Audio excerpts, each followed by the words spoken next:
Todos. Hoje vamos fazer aqui uma sessão de registro de produtores, mas dedicada um pouco mais às embalagens. Foi o fluxo que este ano trouxe aqui mais novidades, até porque por via do alargamento da responsabilidade do produtor a todas as embalagens. E vamos focar-nos nesse fluxo, sendo que há questões que são idênticas a todos. Portanto, a responsabilidade do produtor tem como diploma-mãe o Unilex, o Decreto-Lei 152-D de 2017, de 11 de dezembro, que entrou em vigor no dia 1 de janeiro de 2018 e que teve várias alterações. Portanto, aconselho sempre que consultem a versão disponível, no Diário da República, que vem da versão consolidada.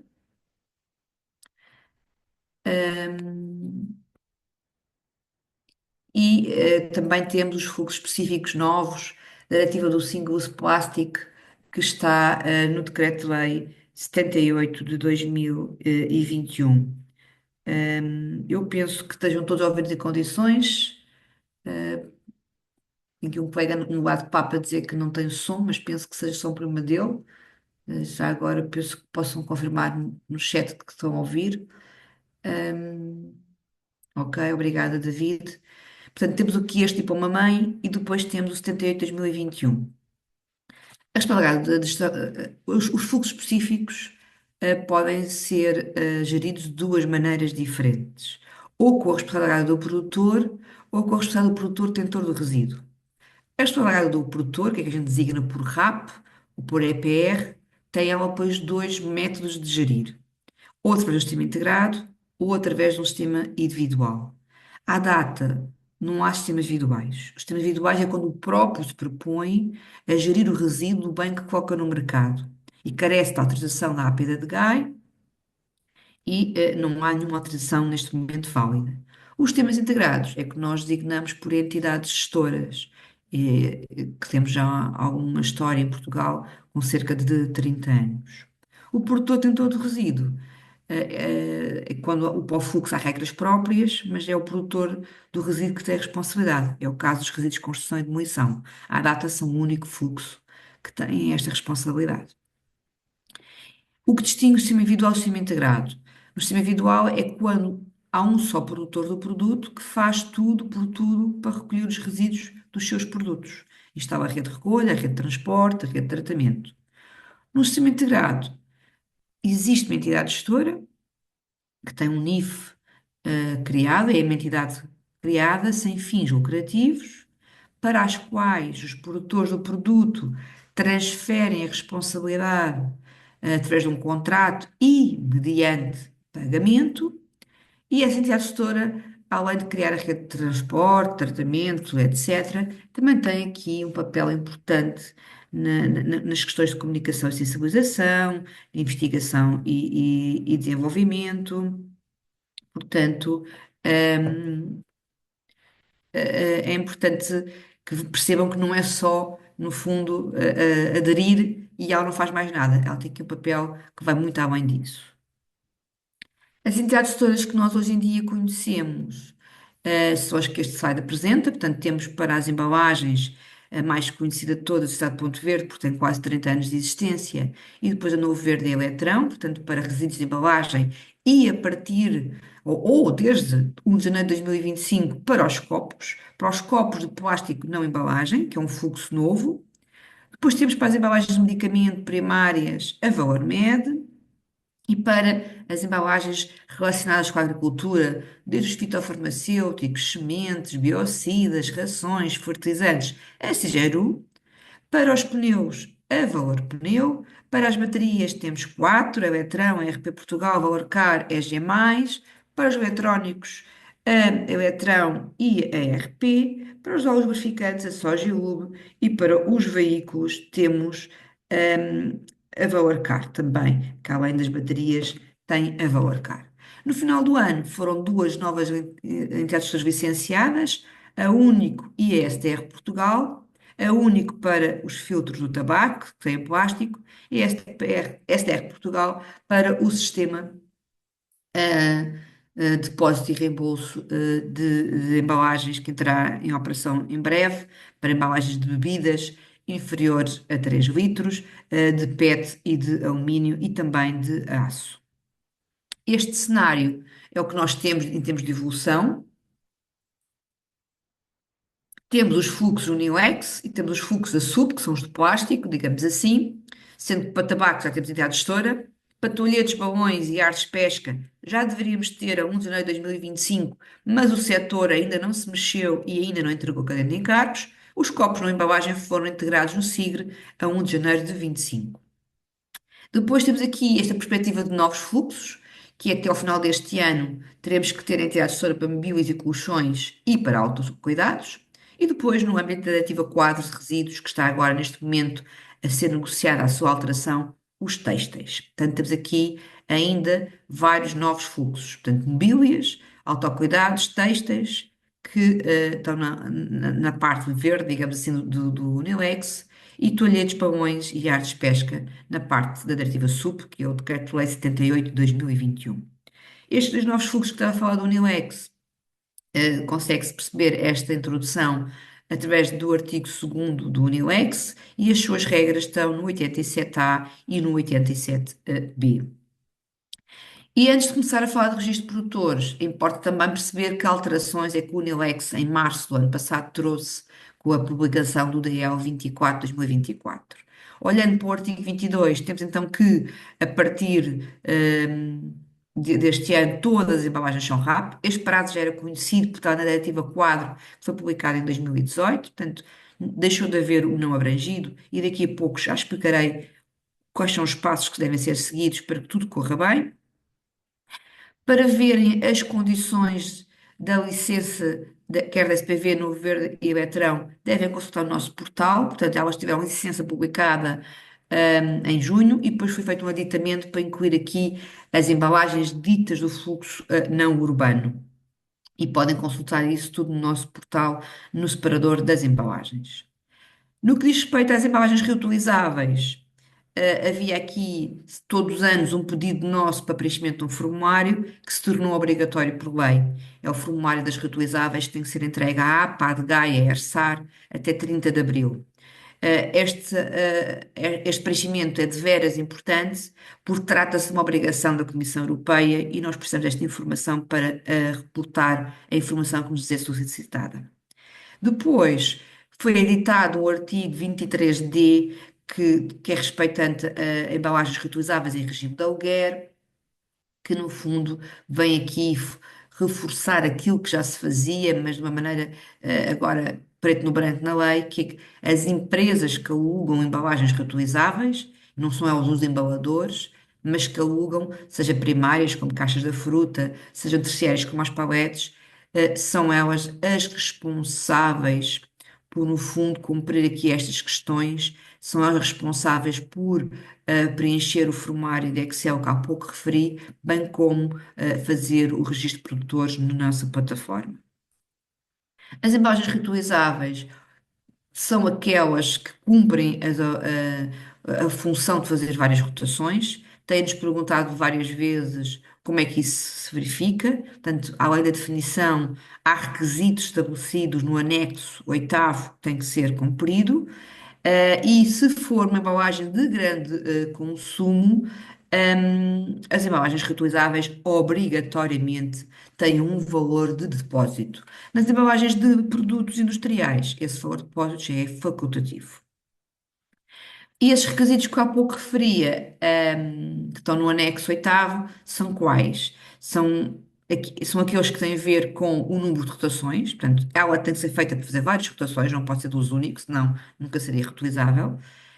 Tem que respeitar os requisitos de saúde e segurança dos trabalhadores. E depois, quando tornarem-se resíduo, elas têm que respeitar os requisitos das embalagens valorizáveis, que também estão neste anexo. E já agora, fazendo aqui já um parêntese com o regulamento de embalagens, que foi agora recentemente publicado, mas que só vai produzir efeitos lá mais para a frente, mas neste caso concreto, para as embalagens colocadas no mercado a partir de 11 de fevereiro de 25, portanto, nesta semana, elas têm que cumprir estes requisitos. Portanto, têm que ser concebidas, projetadas e colocadas no mercado com o objetivo de serem reutilizadas várias vezes, têm que fazer o maior número possível de rotações, têm que cumprir requisitos aplicáveis em matéria de saúde dos consumidores, segurança e higiene, têm que poder ser esvaziadas sem danificar, de modo a que possam ser usadas a seguir. E tem aqui outros requisitos que depois podem ler com calma. Portanto, este artigo 11 do Regulamento de Embalagens, que foi publicado recentemente, vem-nos trazer esta novidade. No que respeita à colocação no mercado e às regras de todos os fluxos específicos, o que é que acontece? Temos o artigo 7 ou 7º, do Unilex, que diz que para efeitos de cumprimento das obrigações estabelecidas no decreto-lei, eu tenho que gerir os resíduos que ele vai gerar através do sistema individual ou do sistema integrado. Como referi há pouco, o sistema individual não existe, portanto temos que optar pelos sistemas integrados e entre as gestoras foram aquelas que apresentei. Depois temos o artigo 88 que diz, ok, se não cumprirem o artigo 7 e também se não cumprirem o 19, porque temos que cumprir os dois, estão proibidos de colocar no mercado. Portanto, quem não é diretamente gestora e quem não faz o registro de produtores não pode colocar bens no mercado. E estas obrigações já existem há muito tempo. É verdade que para as embalagens, todas, só desde 1 de janeiro de 25 é que é obrigatória a determinada gestora. Mas o registro de produtores, para todas as embalagens, é obrigatório desde o 1 de janeiro de 2018. Por isso é que alguns de vocês, diretamente ou conhecendo colegas, sabem que há processo em tribunal, porque houve quem colocasse bens no mercado, embalados, e não cumprissem estas obrigações. E como bem sabem, nós hoje em dia não podemos dizer que desconhecemos a legislação. Além disso, a APA tem feito um esforço muito grande por informar a todos estas obrigações, nomeadamente através de fazer várias sessões de esclarecimento ao longo do ano, sessões estas como a de hoje, que estão sempre bastante preenchidas. Mas é uma realidade e ninguém pode alegar descumprimento da lei. Além das apresentações, temos documentação, temos filmes no canal do YouTube da APA e muito mais.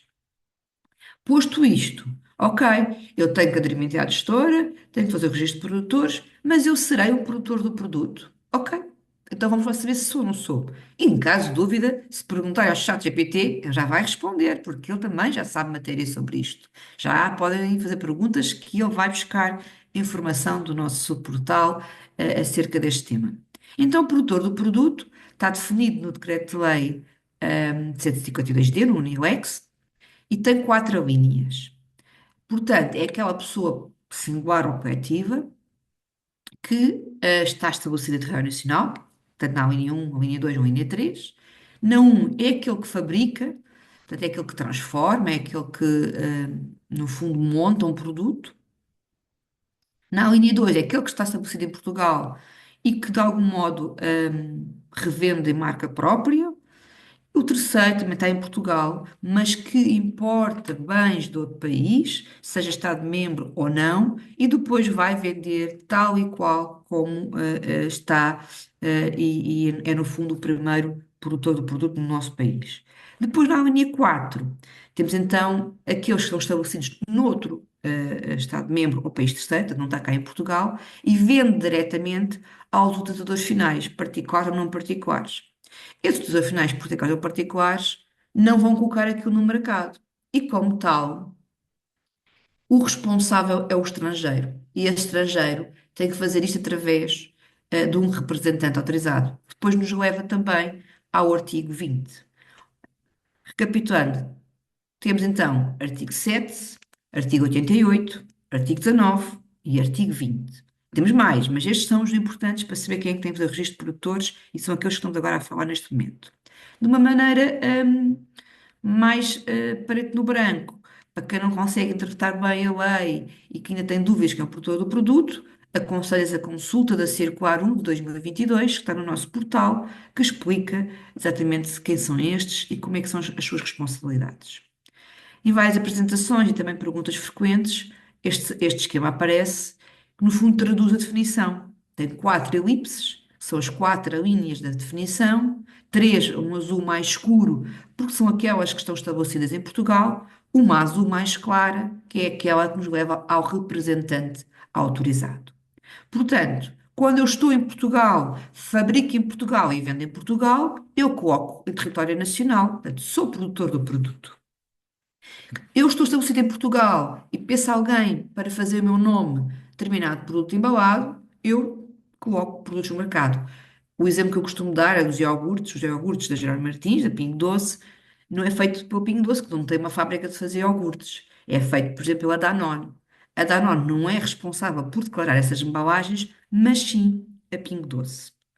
Depois temos ainda aqueles que estão estabelecidos em Portugal, eh, grossistas, retalhistas, distribuidores, comerciantes, mas que importam. Importam da União Europeia, importam de um país terceiro, para depois comercializar, vender tal e qual como está. Por isso, são produtores do produto na acessão da Alini 3.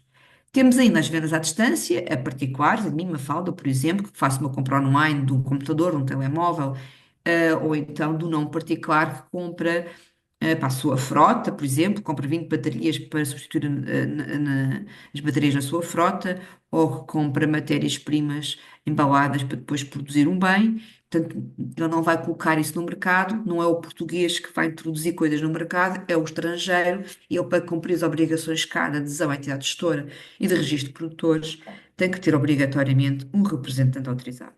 E é isso que esta árvore seguinte, diz.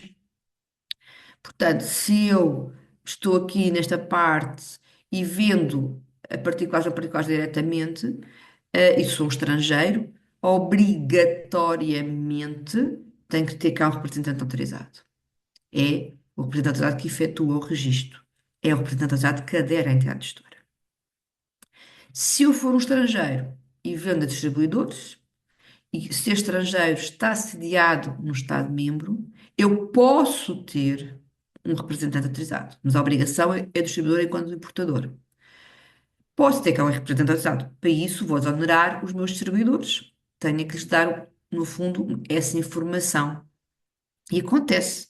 Eu estou a recordar-me da Michelin espanhola, que em vez de ser todos os distribuidores da Michelin espanhola a serem aderentes a valor pneu e de fazer o registro de produtores, a Michelin espanhola optou por ter cá um representante autorizado.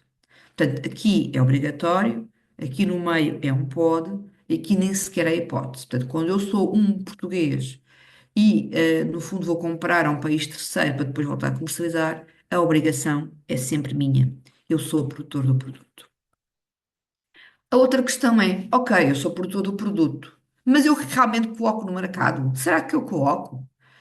E esta questão coloca-se várias vezes. A definição até parece mais ou menos simples e curta, mas como ainda gera algumas questões, então nós optamos por publicar a Circular 5 de 2021, que já foi, entretanto, revista por duas vezes, que ajuda a interpretar esta definição e ela própria tem, na sua redação, exemplos do que não é colocação no mercado. Por exemplo, se eu sou um fabricante, vou produzindo produto e tenho o embalo logo e coloco no armazém, depois faço um controle de qualidade e vejo que aquele produto não está conforme, eu vou abater aquele produto, mas não chego a vendê-lo a ninguém, não há uma transação, portanto não coloco no mercado. Aquilo é resíduo industrial, não é ainda um fluxo específico de embalagens, por exemplo. E aqui tem a questão das matérias-primas importadas para consumo próprio. Portanto, eu, entidade importadora, que importa ananases para fazer sumo de ananás, que importa rosto de tecido para fazer saias, eu não estou a colocar as embalagens do ananás nem as embalagens do rolo de tecido no mercado, porque eu não vou transacionar aquele bem, eu vou transformar, vou processar. Portanto, quem está a colocar no mercado é o estrangeiro que vende a mim. Então, recai sobre este estrangeiro a responsabilidade através do representante autorizado. Ok? Daí ser muito importante lermos para entender esta sessão o 7, o 88, o 19 e o 20. Pelo menos estes quatro artigos são de veras importantes.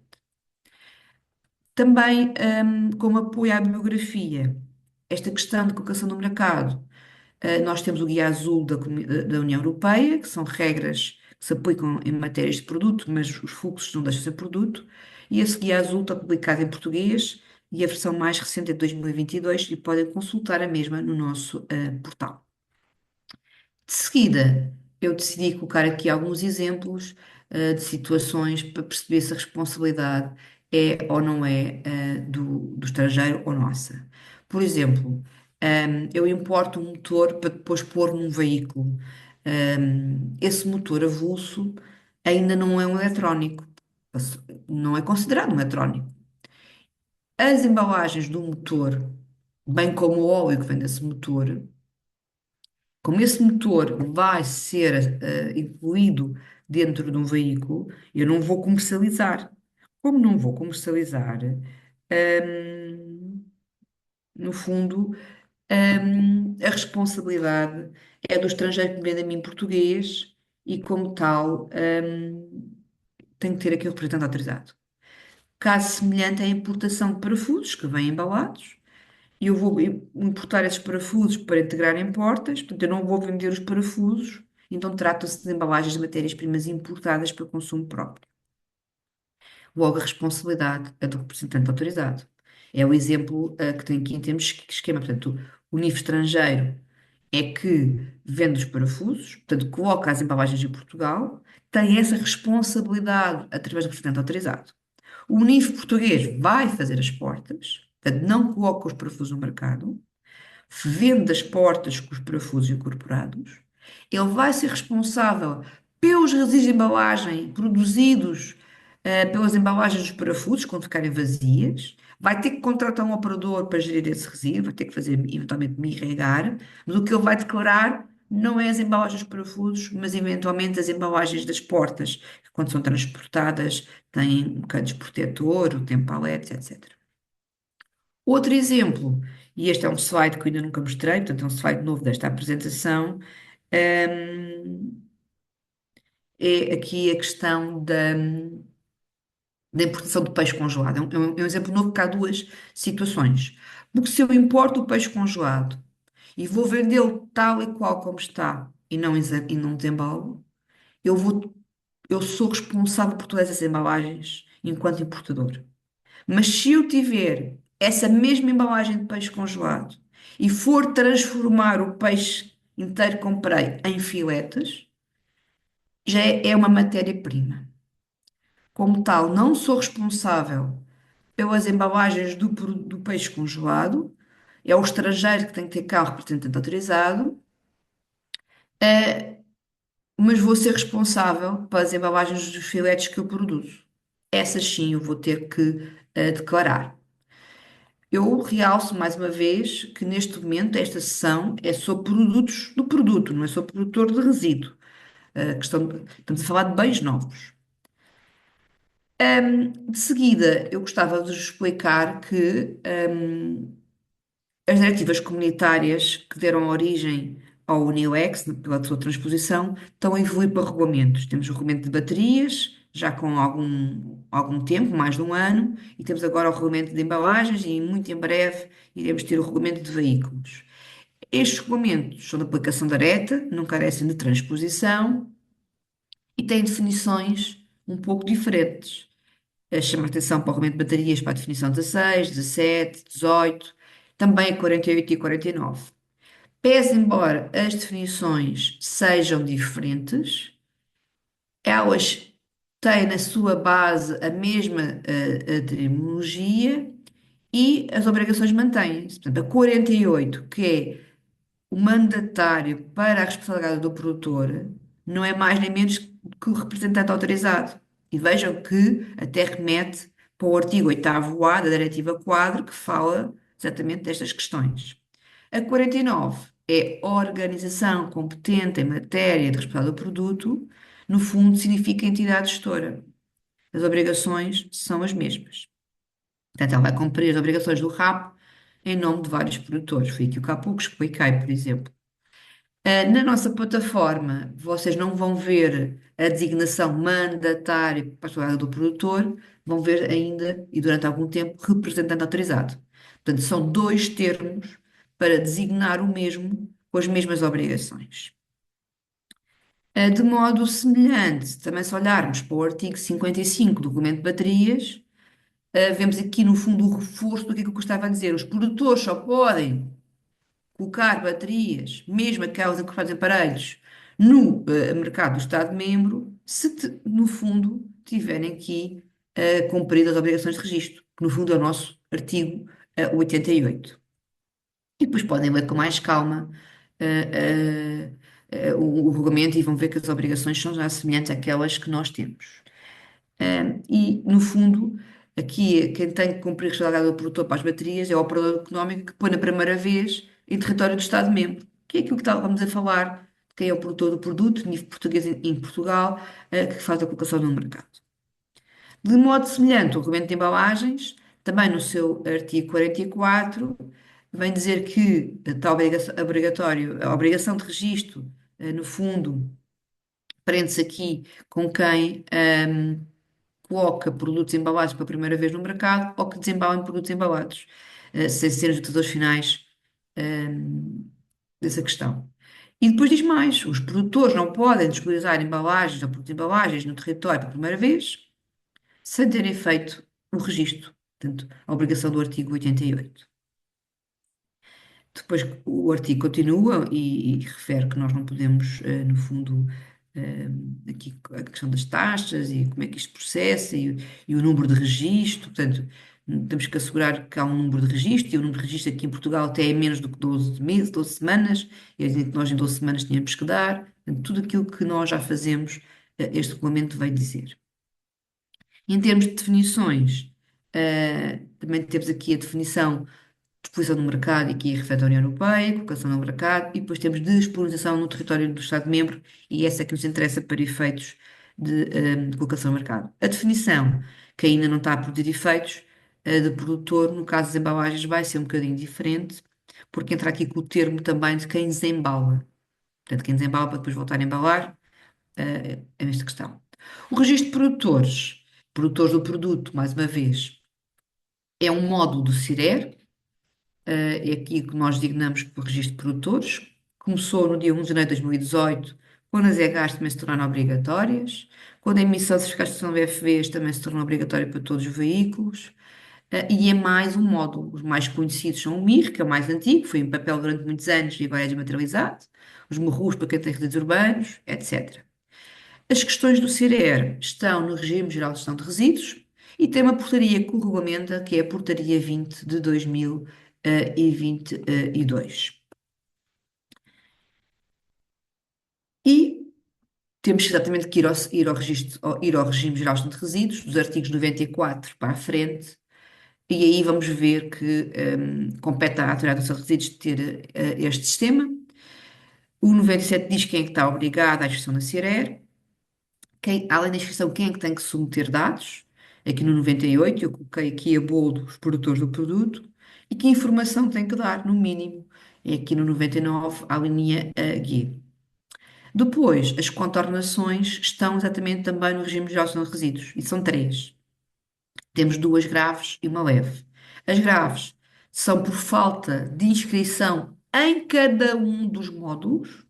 Portanto, eu posso ser obrigatório, eu posso ter uma atividade, melhor dizendo, que me obriga a ser produtor do produto e que também me obriga a fazer MIR. Eu tenho que estar inscrito nos dois. Caso contrário, estou a violar o artigo 97 e estou aqui sujeito a uma contornação ambiental grave. E depois de estar inscrito, eu tenho que todos os anos, em cumprimento do artigo 98, submeter informação. No caso do registro de produtores, nós dizemos declarações. A declaração de colocação no mercado. No caso do MIR, será a declaração do resíduo produzido ou do resíduo tratado. É ainda contornação ambiental leve. Nos termos das contornações ambientais, no fundo, o incumprimento da obrigação de submissão de informação de forma correta. Isto quer dizer o quê? Sempre que eu, no fundo, não diga toda a informação ou me esqueça de algo ou que de propósito omita algo, eu estou aqui sujeito a uma contaminação ambiental leve. Por exemplo, não enquadrei todas as embalagens, meti primárias e secundárias e não coloquei terciárias. Se calhar até fiz sem querer, porque não percebi, mas tenho essa obrigação. No caso dos pneus, tenho que fazer tudo, tenho que escrever as marcas, não pus todas, também estou em falta. Isso pode ser considerado uma contaminação ambiental leve. Depois, o NILEX, no artigo 19, que há pouco já referimos, vem aqui dizer que, além da informação mínima do regime de gestão de resíduos, eu ainda tenho que indicar o sistema de gestão que optei, integrado ou individual, mas individual não há, e tenho que indicar a entidade gestora para a qual transferi a responsabilidade, e é essa entidade gestora que me vai validar o enquadramento. Outra pergunta que nos fazem várias vezes é: o meu enquadramento já é por validade, despacha-se lá. Não é nós que temos que pedir, é as entidades gestoras para as quais transfere a responsabilidade. Este artigo ainda vem dizer que todos os anos, durante a campanha que agora decorre, de 1 de janeiro a 31 de março, e estamos exatamente a meio, eu tenho que fazer duas declarações: a correção do ano que terminou e a estimativa do ano em que estou. Então, de uma forma sintética ou esquemática, como queiram dizer, temos que, no fundo, enquadrar todos os produtos colocados no mercado. Para isso, eu posso usar todos os dias da semana, a qualquer hora, portanto, durante 365 dias por ano, o enquadramento é sempre disponível. Eu posso sempre editar, acrescentar novos produtos, associar. Importa ter em conta é que durante a declaração eu não posso ter produtos por validar, senão não consigo submeter as declarações. E as declarações são só, então, colocadas, submetidas de 1 de janeiro a 31 de março. Não basta só preencher, tem mesmo que submeter. Se eu preencho, não estou a completar a minha obrigação. O representante autorizado tem esta obrigação também para todos os seus representados, para todos os produtores que ele representa. A entidade gestora também tem que estar enquadrada, tem que validar os produtos dos seus aderentes e depois faz as suas declarações também.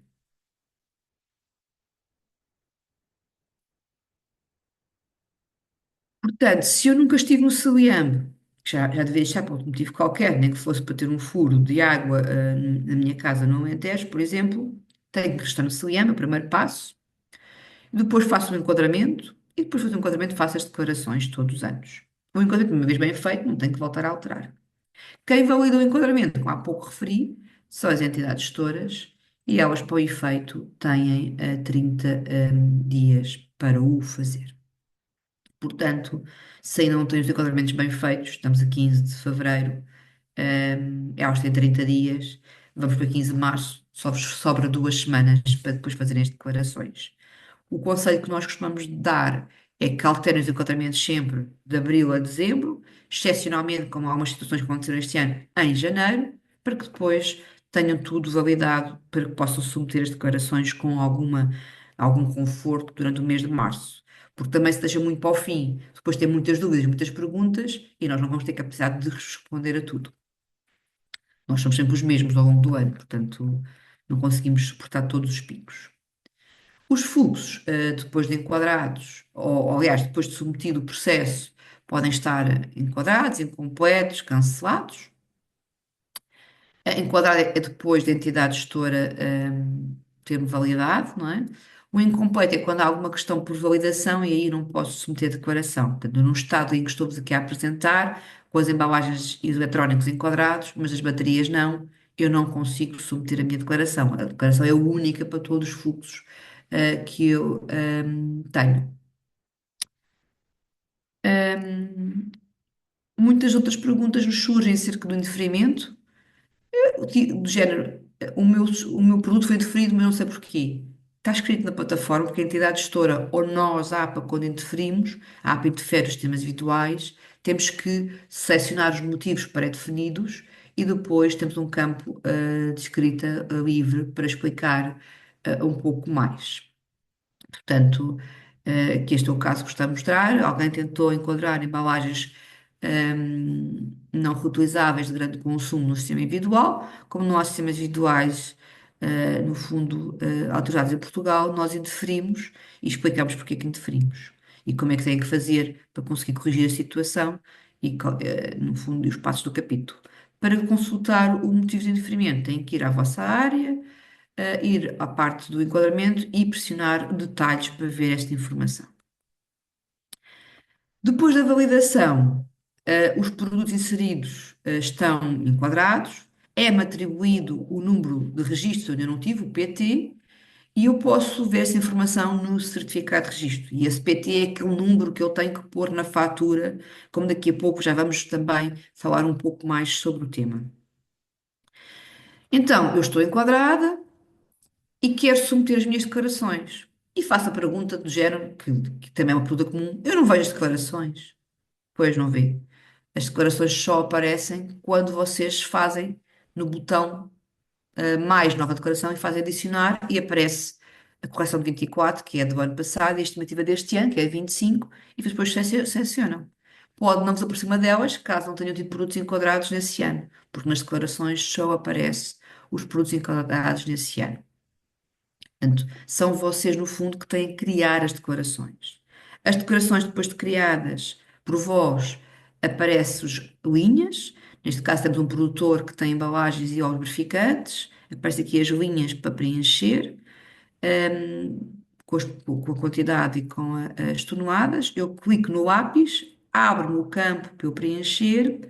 Os campos que têm asterisco são obrigatórios, os campos que não estão asterisco não são obrigatórios. Neste caso, como estou aqui numa embalagem reutilizável, eu sou obrigada a escrever o valor de depósito. E se eu num produto de grande consumo, eu sou obrigada a ter um valor de depósito. Não posso ter embalagens reutilizáveis sem valor de depósito associado de acordo com a legislação. E depois tenho que preencher toda a outra informação. Depois de eu preencher e submeter, ela passa a concluída e aí já estou a cumprir a minha obrigação. No exemplo que vos dou, como há aqui um produto por enquadrar, eu não vou conseguir submeter, não passo bem para este estado. Mas estando aqui no concluído, e estando durante o período de reporte, eu posso sempre ir aqui ao lápis e voltar a editar. O que vai contar é a submissão que eu faço no fim. A última submissão é que, é que conta. Portanto, posso submeter 20, 30 vezes, mas só a última é que vai contar. Então, hum, quais são os passos? Portanto, registrar no CIEM se nunca estive, enquadrar, para isso devo consultar o manual que está disponível no portal e depois, todos os anos, devo submeter as declarações. Quando estou a fazer o meu enquadramento, eu vou ter que escolher sistema individual ou sistema integrado.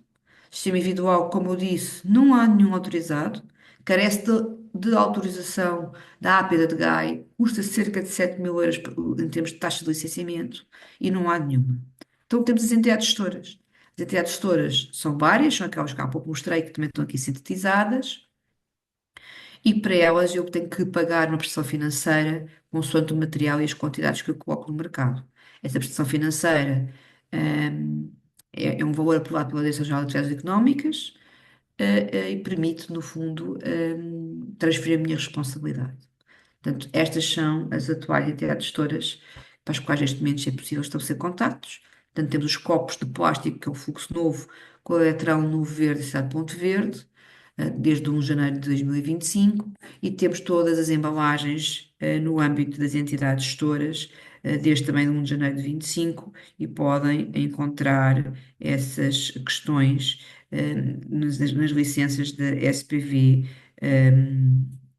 no verde eletrão e também, se for ligado à agricultura, no caso da Cigeru. Vou-vos deixar um bocadinho mais tempo para ler este slide, mas, mais uma vez, os slides vão ficar disponíveis para consulta, sendo que alguns deles já estão disponíveis. Só os slides novos das embalagens, porque a informação de cada as embalagens é que são novos e vão aparecer agora. Sobre o registro de produtores e sobre os documentos disponíveis e os materiais disponíveis, portanto, indo à página oficial da APA, indo a CERER, escolhendo registro de produtores, tem vários separadores. Talvez o que interesse mais para a data é o 04, com os documentos, o 05, com as sessões de esclarecimento. No 04 encontram os manuais, as perguntas frequentes, as apresentações, links para canais de YouTube, seja da APA, seja da SPV, para verem sessões que já foram gravadas. Também a lista de entidades de registro de outros países da União Europeia, porque isto não é um capricho nosso, também é uma obrigação da União Europeia. O Bulgaid, que há pouco referi, e se andarem mais para baixo também, a lista de todos os produtores do produto, que à data estão enquadrados. Se não constam naquela lista, não podem colocar bens no mercado. E então, agora entrando aqui dentro das embalagens e das embalagens, e vou claramente responder a muitas das questões que neste momento estão a ser colocadas no chat, porque vamos falar disso tudo na sessão. Ahm, Entrando aqui em pormenores. Portanto, as embalagens, quando eu estou a enquadrar, eu tenho que escolher à cabeça se são embalagens de medicamento, se são embalagens ligadas à agricultura ou se são embalagens generalistas. E quando faço esta escolha, essa escolha vai, no fundo, direcionar as entidades todas que aparecem. Porque quando eu escolho embalagens de medicamento, não me aparece a CGRU. Quando eu escolho embalagens generalistas, não me aparece, a Valormed. Só aparece aquelas que podem aparecer consoante a licença das próprias entidades gestoras. No caso das embalagens de medicamento de uso humano, embalagens de medicamentos também e produtos de uso veterinário, eu tenho que indicar o setor. Depois de indicar o setor, eu tenho que indicar o material de embalagem. E se escolher plástico, tenho que indicar o tipo de plástico. Isto já é uma obrigação desde 2020, o tipo de plástico. Também não é uma questão nova. Sobre este tema, nós temos uma pergunta frequente recente, que é a C31, que convém ver, porque as embalagens de produtos hospitalares não estão no âmbito da Valormed, estão sim no âmbito da SPV Novo Verde Eletrão. No âmbito da Valormed está apenas as embalagens primárias, não estão nem secundárias nem terciárias, que contêm medicamentos de uso humano, sujeitos a não a receita médica, e também embalagens de medicamentos de uso veterinário e produtos veterinários. Portanto, se colocarem no mercado embalagens com medicamento, seja para o uso humano, seja para o uso veterinário, e de produtos veterinários, para as primárias têm que aderir à Valormed e têm que fazer o registro aqui nesta parte das embalagens de medicamento, depois escolhendo o setor, o material e o tipo de plástico. Alertar-vos que quando vocês escolhem material e tipo de plástico, há uma opção de outro. Esse outro é para aqueles que não apareceram antes, não estão nas opções anteriores. Não é para depois, por exemplo, aqui na parte do plástico, decidirem pôr a sigla do PAD em inglês, também. É para outro tipo de plástico que não tenha sido ainda, no fundo, referido. Entrando aqui no campo das embalagens de produtos destinados para o uso agrícola. Na plataforma aparece fitofarmacêutico, biocidas e sementes, devido a, na verdade, também acrescentar-se aqui rações e fertilizantes, mas ainda não foi possível.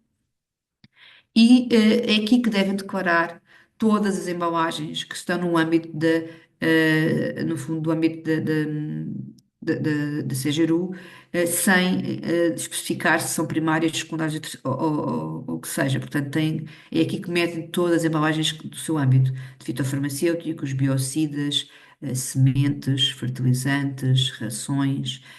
E estamos a falar de embalagens primárias e secundárias, que são as que estão no âmbito da CGRU. As terciárias não estão. Mas o mesmo se passa para o material de embalagem e para o tipo de plástico que há pouco expliquei. As restantes embalagens têm então que ser enquadradas em embalagens generalistas. Depois têm que escolher produtos de grande consumo e embalagens de produtos de uso profissional, do uso industrial. E aqui no industrial temos aqui, por exemplo, os produtos que vão para o setor agrícola não, desculpa, setor de construção, portanto, materiais de construção, cimento, ladrilhos, hum, as matérias-primas das indústrias transformadoras todas, etc. As de grande consumo são quais? São aquelas que, de acordo com a definição de regimes de gestão de resíduos, depois vão gerar resíduo urbano. Independentemente se é resíduo urbano, cuja gestão é exclusivo dos seguros, portanto, inferior a 1.100 litros dia, como é o caso das nossas casas, orecas, alguns orecas, etc., mas também aquelas que vão gerar resíduo urbano superior a 1.100 litros.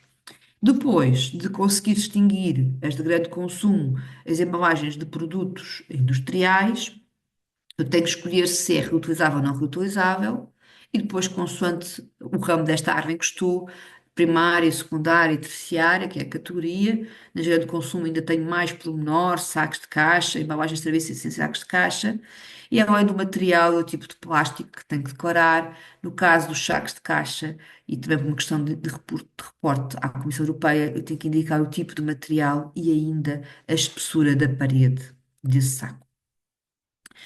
Quem coloca produtos embalados de uso industrial no mercado recebeu um e-mail do género deste que eu aqui apresento, e é muito importante que estes passos sejam seguidos, porque caso falhem algum destes passos, pode estar comprometido a submissão das vossas declarações de 24. Ou seja, como todas as embalagens, desde 1 de janeiro de 25, são geridas sob a égide responsabilidade do produtor, tem que estar uma entidade gestora, portanto, aqueles embaladores que tinham embalagens enquadradas com o não abrangido, que era o que era correto no final do ano passado, têm que alterar esse enquadramento. Mas antes de alterar o enquadramento, devem submeter a declaração de correção de 24.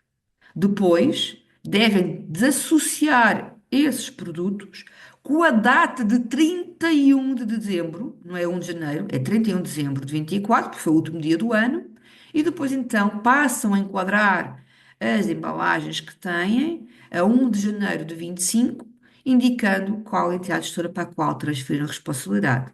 SPV, Novo Verde, Eletrão, no caso dos produtos agrícolas, CGRU. Então, depois, então, é que podem, e depois é G validar o vosso enquadramento, é que podem declarar a estimativa de 2025. Estes passos são muito importantes, porque se em vez de associar vocês forem editar, vai dar erro, vai dar problemas, está bem? Portanto, têm que desassociar com a data de 31 de dezembro e depois enquadrar com a mesma com a data de 1 de janeiro de 25. Quem não estava nunca enquadrado o ano passado, vai fazer o enquadramento novo a partir de janeiro de 25. Mas se eventualmente tinha atividade aberta e não cumpriu as suas obrigações legais desde 2018 até agora no âmbito de registro de produtores, um dia pode estar sujeito a uma contaminação ambiental por parte da IGMAO, da ASAI e da ATI. Portanto, estamos no registro de produtores, estamos dentro da plataforma, é importante saber como consulto, como desassocio. Isto tudo é nos detalhes. Portanto, é aqui nos detalhes que eu vou seguir estes passos. Portanto, imaginemos que eu quero o certificado de registro das embalagens, estou dentro dos detalhes e vou aqui ver o certificado de registro, que é aqui esta impressorazinha. E aqui, por exemplo, vou ter a informação do PT. Se eu quiser desassociar, também aqui neste campo que eu vejo, posso selecionar todos, clicando no quadradinho que está acima, ou só apenas um deles, e depois faço desassociar.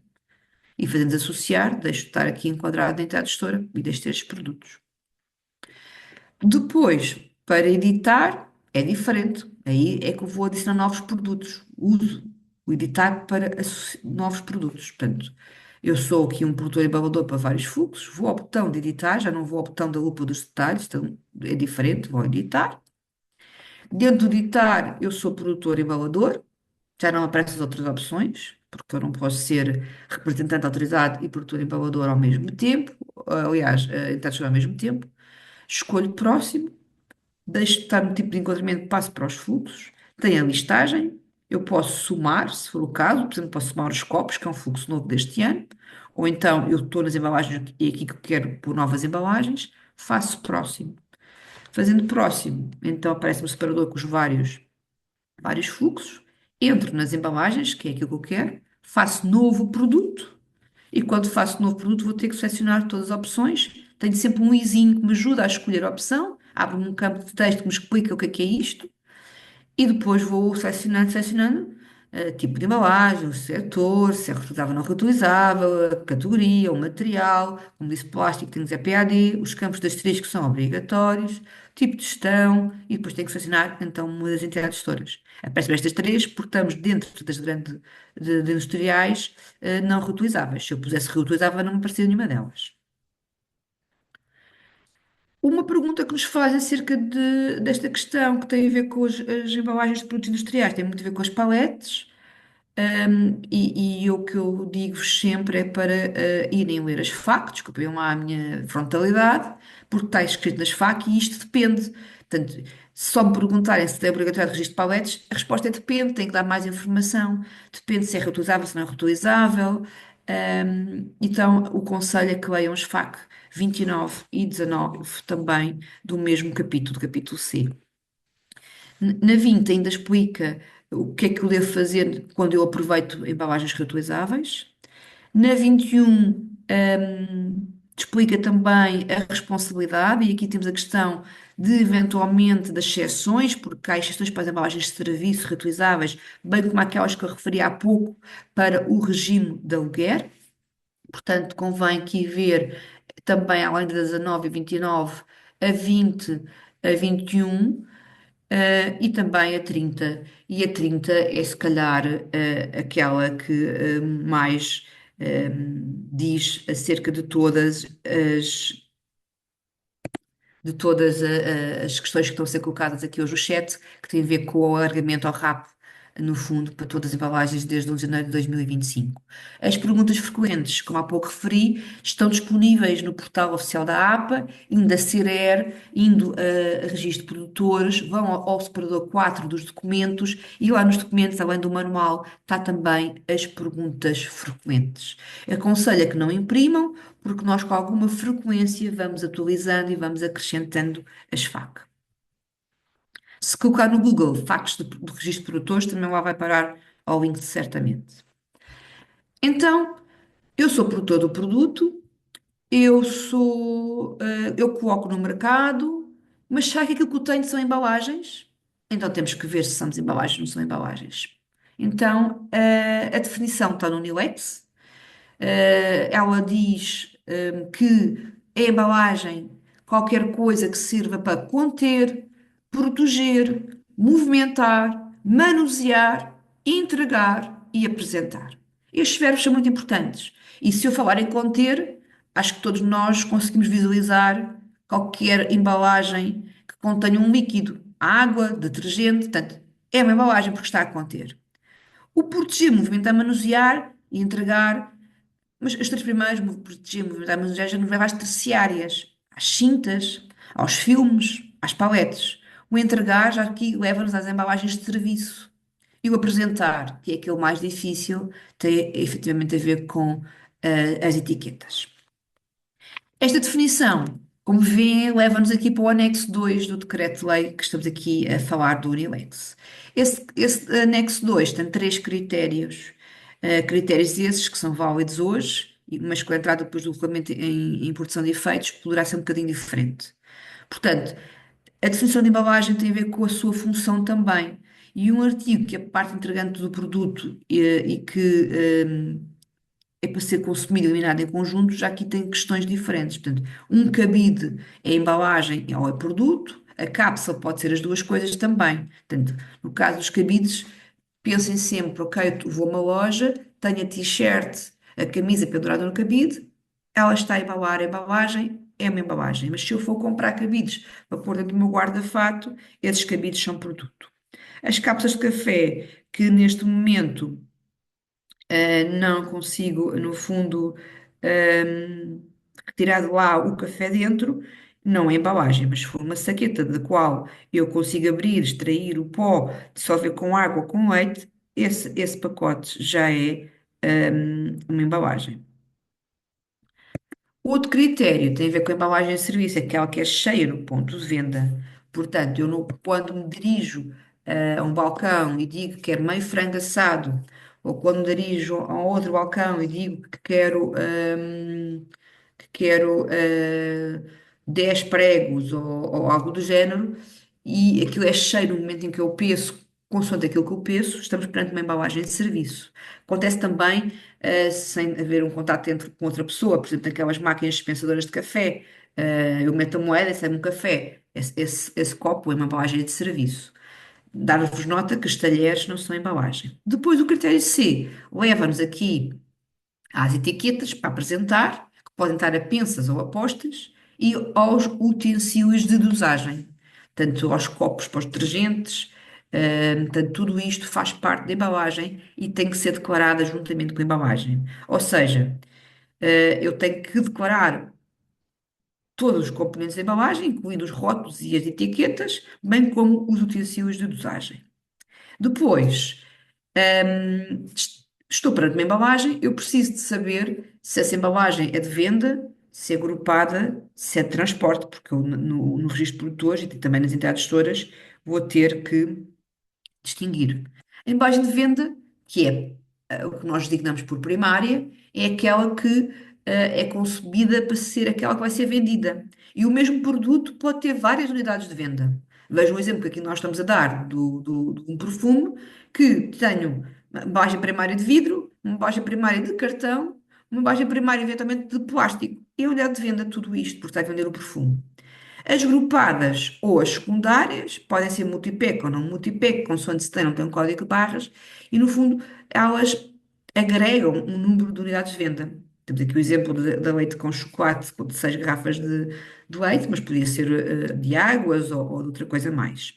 As embalagens de transporte ou também terciárias são as paletes, os filmes, as cintas, os cantos protetores.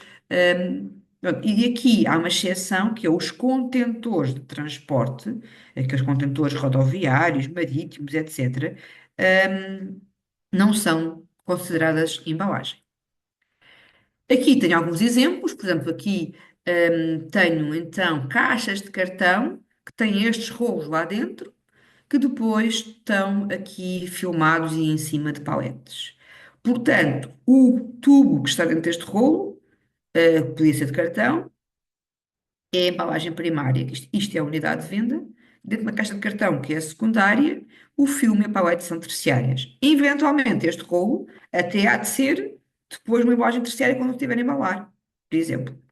Neste outro exemplo ao lado, semelhante, com caixas de cartão, filme e palete, eu dentro das caixas de cartão tenho sacos como ferragens. Portanto, cada saco é a unidade de venda. Isto é a primária. A de cartão há de ser a secundária, o filme e a palete são as secundárias. E é assim que tem que ir tentando distinguir estas questões para categorizar em unidades de venda, grupadas e transporte, que são as terciárias. Depois disso, é preciso distinguir se são reutilizáveis ou não reutilizáveis. As não reutilizáveis são as mais simples, são aquelas que eu consumo cá está dentro, ficam vazias e eu descarto. São as de uso único, que também dito por muitas pessoas. As salsichas, o leite, os iogurtes, os detergentes, enfim, tudo que a gente consome em casa, na sua maioria, são de uso único. As reutilizáveis são aquelas que há pouco referi, servem para fazer vários trajetos, vários caminhos. Aí temos paletes, caixas de fruta, etc. Sobre as embalagens, também no nosso portal oficial, podem consultar mais informação, as licenças de entidades gestoras, as perguntas frequentes, os manuais de implementação, informação sobre o reporte comunitário, etc. E estes entendimentos relativos à classificação de embalagens. Dar-vos aqui umas dicas, porque tenho visto também aí no bate-papo, têm colocado perguntas acerca, do regulamento. O regulamento foi publicado, é verdade, entrou em vigor no dia 11 de fevereiro de 2025, mas a data onde a maior parte das suas aplicações tem produção de efeitos é 12 de agosto de 26. Nós, a seu tempo, faremos sessões de esclarecimento acerca do regulamento de embalagens. Até lá, prevalece aquilo que está no NIL-EX, que é a transposição da Diretiva de Embalagens, que foi publicada em 1994 e que teve alterações em 2018. Portanto, todas estas questões estão previstas, por enquanto, no NIL-EX. Portanto, o regulamento entrou em vigor no dia 11 de fevereiro, é verdade, aplica-se 18 meses depois, portanto, 12 de agosto de 26, destina-se a prevenir e reduzir as embalagens, vai fazer com que todas as embalagens sejam recicláveis até 2030, quer aumentar de forma segura os reciclados e pretende reduzir a utilização de materiais virgens para caminharmos para a neutralidade climática. Outro fluxo que tem relação com as embalagens é os copos. Portanto, os copos de plástico não embalagem passaram a ser fluxo específico a 1 de janeiro de 25. Os de embalagem já eram fluxo específico e estavam dentro do SIGR. Eles têm que ser todas elas declaradas dentro de um campo novo, e as suas categorias dividem-se em 100% de plástico, parcialmente de plástico. E obrigatoriamente é necessário dizer não só a massa, mas também o número de unidades. Isto deve-se ao facto que nós temos que comunicar à Comissão Europeia a redução dos copos de plástico, e faz em unidades e também em massa. Mais uma vez, referir que neste grupo vão ter que duplicar a informação. Portanto, vão declarar copos, embalagens, juntamente com as embalagens de serviço ou primárias, se assim eram, mas aqui vão ter que pôr todos os copos de embalagem e não embalagem. Como é que fazem isso?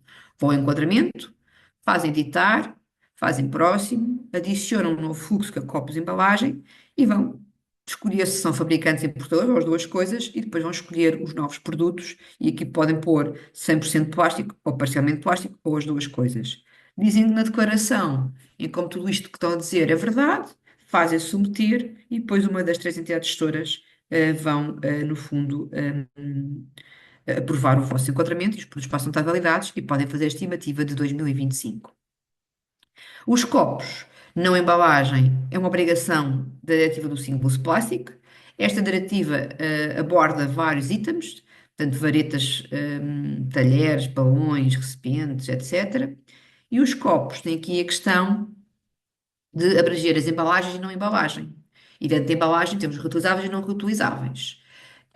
E a SUP abrange os copos, embalagem, não embalagens, mas os embalagem não reutilizável. Este aqui estará fora. Portanto, vocês conseguem ver aqui também neste calendário quando é que a diretiva foi publicada. Portanto, ela foi publicada em 2019, entrou em vigor ainda em 2019. Os Estados-membros tinham 2 anos para transpor e, no que diz respeito à criação dos novos fluxos, o prazo era 1 de janeiro de 2025. Estes copos que vocês veem aqui na prateleira de um qualquer supermercado são copos não embalagem. Estes copos, neste momento, estão no âmbito das entidades gestoras e, neste caso, são três: SPV, Novo Verde e Eletrão. No guia, que foi publicado no âmbito da diretiva do Single-Use Plastic, há um quadro que eu faço aqui referência neste slide. A letra está um bocado pequena porque eu copiei a imagem, confesso, mas podem consultar, o guia também no nosso portal e no site da Comissão Europeia. E o quadro 3.1, de um lado da tabela tem os produtos de plástico que são embalagem e do outro lado tem os produtos de plástico que não são embalagem. E vejam que os copos para bebidas tanto estão de um lado como estão do outro. É aquilo que está sublinhado no fundo a amarelo. Depois, o 4.8 diz que está ou não está incluído. Portanto, um copo para bebida fria, todo ela de plástico, tem que obedecer a dois critérios e depois a questão de ser cheio para ser ou não ser. Este caso é plástico, é de difusão única, é cheio como a bebida, logo está incluída na SUP.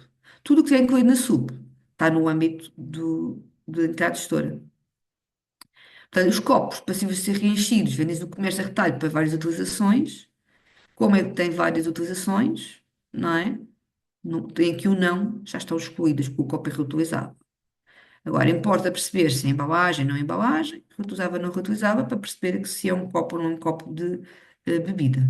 Neste caso aqui, é um copo de sopa, como a sopa não é considerada bebida, é considerada um alimento, também está excluído. Portanto, é preciso ver todos estes itens. Portanto, tem que ser de plástico, e que o plástico pode ser 100% plástico ou parcialmente de plástico.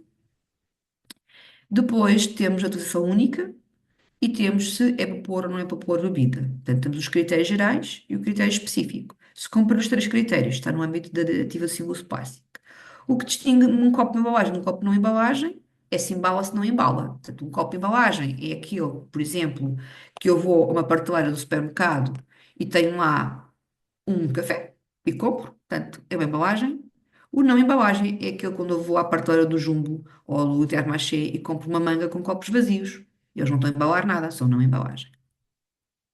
E isto são exemplos, portanto, eles podem ter tampa, as tampas podem ser de vários feitios, podem ser mais lisas com um buraquinho para se beber, podem ser aqui um bocadinho mais côncavas, brancas, pretas, os copos podem ser todos e mais algum, não é? Aqui este é muito parecido com um copo de vidro, este dos cafés, e sendo de plástico, todos têm a marcação obrigatória já há algum tempo, que é este produto que contém plástico. Neste momento, o único que é embalagem será este, porque é o único que está cheio. Este será usado nas máquinas de café, portanto, é uma embalagem de serviço. Agora, estes podem estar à venda na prateleira do supermercado, em mangas de 50 ou de 25 ou de 30, e são copos não embalagem. E aqui tem um exemplo. Portanto, eu quando se tenho uma máquina de café de onde sai um copo, é uma embalagem de serviço. O mesmo quando vou ao balcão e digo que quero 4 cafés para levar, portanto, isto são embalagens de serviço. Mas se for uma prateleira refrigerada e encontrar lá um copo de café da Starbucks, por exemplo, na zona refrigerada, é uma embalagem primária. Gostava ainda de referir-vos aqui algumas alterações que aconteceram na plataforma mais recentes. Portanto, vocês que já conseguem ver. nos novos fluxos, copos de plástico que têm que já, desde já, enquadrar-se e declarar a estimativa 25. Também para estas artes de pesca, mas que não podem selecionar porque não há entidade gestora. A hipótese de aqui também de um novo desenvolvimento que, quando vocês se enganavam e diziam que era entidade gestora em vez de produtor, já podem vocês eliminar esse detalhe. Como havia muitos erros entre toneladas e quilogramas, colocamos uma conversão automática para verificar se estão a colocar de modo correto. E depois temos aqui a questão de partilha de dados, se vocês querem dar esta informação às entidades pessoas para a qual transfere a responsabilidade, e só conseguem avançar se para cada um dos fluxos serem sim ou não. Se não preencherem, não conseguem avançar. Depois, quando estão a submeter, há aqui uma validação, para verificar se, face aos anos anteriores, os valores são muito altos ou muito baixos, e no fundo o que se pretende aqui é verificar, se realmente há um aumento de mercado que justifica o aumento das vossas declarações, ou se houve um lapso e que vocês, no fundo, aqui pretendem resolver. Nas embalagens de serviço e nas embalagens primárias, exceto de serviço de plástico, como há aqui informação do âmbito da SUP, já há algum tempo para cá, desde 2022, vocês têm que preencher mais informação, portanto, têm que pôr aqui o número de primárias totais colocadas no mercado e depois têm que dizer dessas totais quantas é que são garrafas de plástico para bebidas até 3 litros, indicar aqui essa informação. E depois ainda falar da questão de se incorpora reciclado ou não incorpora reciclado, e também dizermos se essas são ou não são recipientes no âmbito da SUP. Para os veículos também fizemos uma alteração, mas não é o fórum daqui esta questão. Para as embalagens reutilizáveis, apareceu dois campos novos, que é o número médio de rotações e a quantidade total de embalagens reutilizáveis. Dizer-vos que todos os campos têm estes que são obrigatórios. A quantidade total de embalagens reutilizáveis em circulação é um valor que não deve ser igual a este. E porquê? Porque a quantidade colocada no mercado são as novas desse ano. Aqui são todas as que estão a circular, as novas e as reutilizáveis que já estavam a circular. Portanto, este valor será, em regra, superior ao primeiro. No que diz respeito ao valor de depósito, também já referi atrás, dizer-vos que, como é uma base de grande consumo, o valor de depósito tem que ser preenchido com um valor diferente de zero, porque é obrigatório haver um valor de depósito. Recordar-vos que temos até 31 de março para submeter a correção de 24 e a estimativa de 25. Também este ano entrou em produção de efeitos o número de registro. Essa produção de efeitos está no artigo 20 do Decreto-Lei 24, tem a ver com o número 6 do artigo 19 do UNILEX. Há perguntas frequentes acerca disso. E, no fundo, o que diz é que os produtores de produto têm que identificar o número de registro nas faturas, nos documentos de transporte e nos demais documentos que vêm pelos emitidos. Eu vou saltar um bocadinho à frente. O que é que isto quer dizer? Significa que aquele número de registro que vos é dado e está no certificado de registro, que para as baterias começa por 0,6, para as imagens começa por 0,1, tem que vir na fatura. Na fatura pode vir de maneiras diferentes, porque não há regras na lei. Tem é que vir de maneira correta. Este exemplo de fatura inicial que aqui está errada, porque não há um PTP. Aqui vem um PTP. Este aqui já é um exemplo de uma fatura correta. Portanto, aqui são apenas meros exemplos de faturas que nós, colegas da APA, recebemos. Para consultar o número de registro, está no vosso detalhe, na vossa tabela, ou então podem ir consultar no certificado de registro. Vejam que também para os fluxos que são do âmbito da SUP, também é uma obrigação, porque no âmbito da SUP, no artigo 8º-A, diz que se aplica todo o capítulo 2 do UNILEX. E o capítulo 2 do UNILEX começa no 7 e termina no 20, e o número 6 do 19 está aqui no meio, portanto também se aplica aos copos, ao tabaco, às artes de pesca, aos balões e aos toalhetes. Outra questão que surgiu obrigatória, também no de janeiro de 25, é a questão da marcação, também nos surge várias perguntas, há um documento de perguntas frequentes.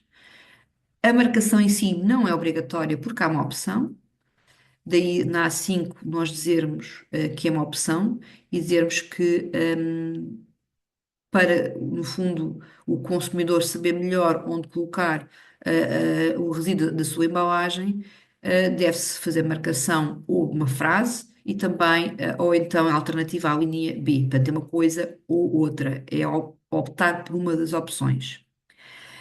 A APA, não, com a DGAI, não definiu desenhos de todo, não é isso que a lei diz, tem uma lista do que é que deve ser colocado aonde, portanto, não foram definidos pictogramas.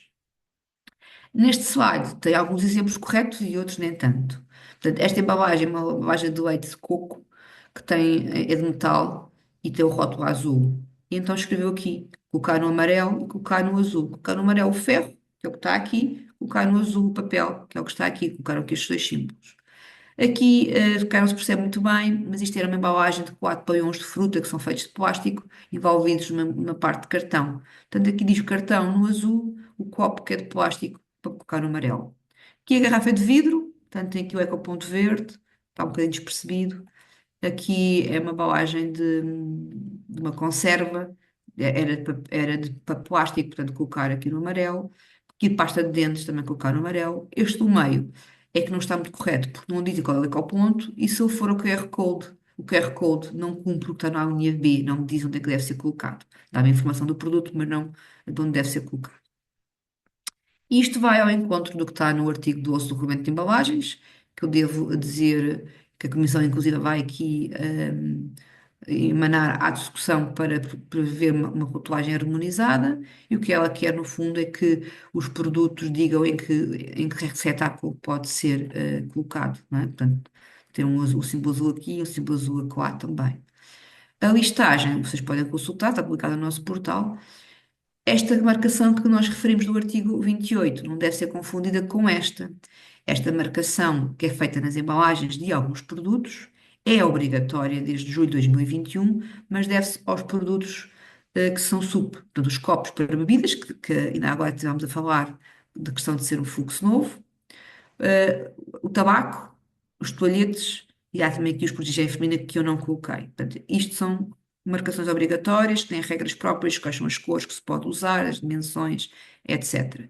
Vejam, por exemplo, no anexo 4 da decisão onde está esta questão, vai-se aqui no fundo, aqui nos copos, os tons que se pode dizer, portanto, pode ser vermelha ou azul, pode também ser esta, e depois continuar-se a ler, dizia as dimensões, as cores das paletes que se podem usar, etc. Nós temos mais eventos previstos, portanto, devem ir à APA Resíduos ao 14, vêm os eventos. Nos eventos temos o registro de produtores, temos outros mais. Podem ver aqui no registro de produtores as sessões que estão planeadas, a de hoje, e temos já também aqui uma para a semana que vai no Porto, uma dedicada às embalagens reutilizáveis online na próxima sexta-feira, e depois, na semana seguinte, excepcionalmente, a sessão será na quarta-feira à tarde também. Caso queiram falar connosco, no portal da APA encontram estas três opções. Nós preferimos que liguem para o Contact Center, das 9 às 5, para este número de telefone que acaba em 101, e que usem as mensagens Celiamp. As mensagens Celiamp, preferencialmente escolhendo resíduos. Ainda assim, se não gostarem das mensagens Celiamp, podem e devem contactar-nos sempre por mail, através do geral, @apaambiente.pt. E termino agora aqui a minha apresentação